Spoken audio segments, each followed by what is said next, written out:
পড়ো, তেলাওয়াত করো, পড়াটা শুনি। একটা বাচ্চা বলতে আছে, পড়লে তো আর নিবেন না, আপনারা প্রশ্ন করেন আমরা জবাব দিব।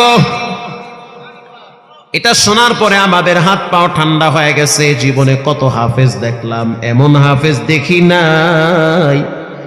2018 সাল খতমে তারাবির জন্য ঐতিহ্যবাহী ঢাকার মোহাম্মদপুরে এক মসজিদে খতমে তারাবির হাফেজ নেওয়া হবে।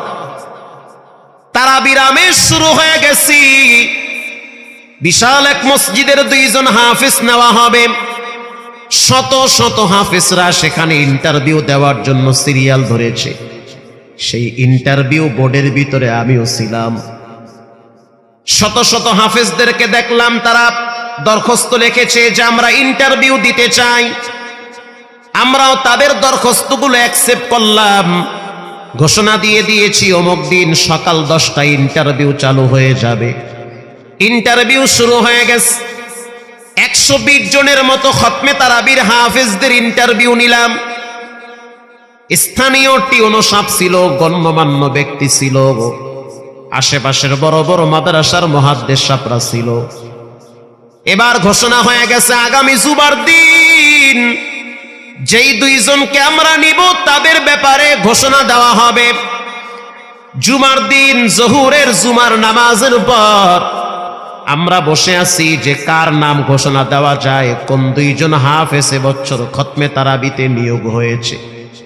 সবার নাম্বারগুলো আমরা দেখতেছি, কাকে এবার মসজিদে নেওয়া লাগবে। ইন দি মিন টাইমে বাহিরে মসজিদের বারান্দার সামনে কে যেন দরওয়াজায় নক করতেছে। মুয়াজ্জিন সাহেব চলে গেল বাহিরে। জানলা খুইলা দেখতে আছে ছোট্ট 2টা বাচ্চা বাহিরে দাঁড়াইয়া বলতে আছে দরজা খুইলা দাও, আমরা 2 জনে আসছি খতমে তারাবির ইন্টারভিউ দেওয়ার জন্য। মুয়াজ্জিন সাহেব একবার পায়ের দিকে তাকায় আর একবার চেহারার দিকে তাকায়, কারণ কথার সাথে বাস্তবতা মিলতেছে না। বয়স একেবারেই কম। এই 2 জনের সিনার ভিতরে কিভাবে এত বড় এক সমুদ্রের মতো কোরআন জমা থাকে! আল্লাহু আকবার।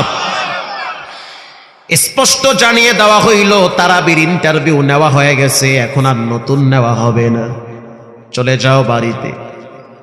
এবার 2টা বাচ্চা বলতে আছে আসতে আমাদের দেরি হইছে, তারা দিন না, এটা আল্লাহর ঘর। আল্লাহর ঘর থেকে যদি তাড়িয়ে দেন আমরা কোথায় যাব? বুঝতে পারি নাই যে গত জুমায় ইন্টারভিউ হয়ে গেছে। ভিতর থেকে ইমাম সাহেব বলতে আছে বাহিরে কে চিল্লাচিল্লি করে?